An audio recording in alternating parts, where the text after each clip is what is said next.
તો ઉપલેટામાં મુશળધાર વરસાદને કારણે નીચાણવાળા વિસ્તારમાં આવેલી શાળાઓમાં પણ પાણી ઘૂસી ગયા છે। ઉપલેટાની ડીજે કન્યા વિદ્યાલયની વાત કરીએ અને દરબારગઢ સ્કૂલની વાત કરીએ તો ક્લાસરૂમ, સ્ટાફ રૂમ તેમજ કમ્પ્યુટર લેબમાં પણ પાણી ઘૂસી ગયા હતા।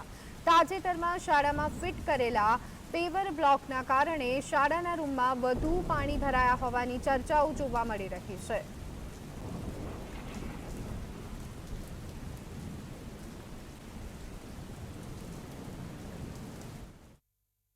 પાણીનો ભરત થયો છે તેને બહાર જવાની કઈ જગ્યા નથી મળતી, જેના લીધે અમારા ક્લાસરૂમ, કાર્યાલય, કોમ્પ્યુટર લેબ, પુસ્તકાલય બધામાં ભારે નુકસાની થઈ છે અને વિદ્યાર્થીઓને ભણવામાં પણ થોડી ઘણી તકલીફ પડે છે, જેના લીધે ચોપડા પર પલળી ગયા છે અને વિદ્યાર્થીઓને આવવા જવામાં પણ ઘણી તકલીફ પડી છે।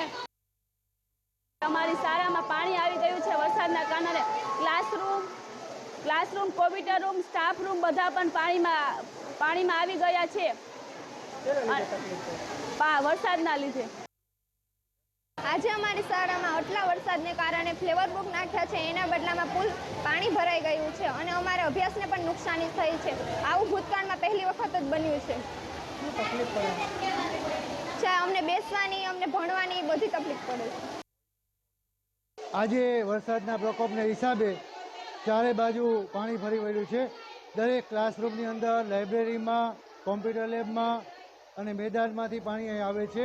તો વધુ પડતા વરસાદના પ્રકોપને હિસાબે આ બધી પ્રકૃતિના રોપને હિસાબે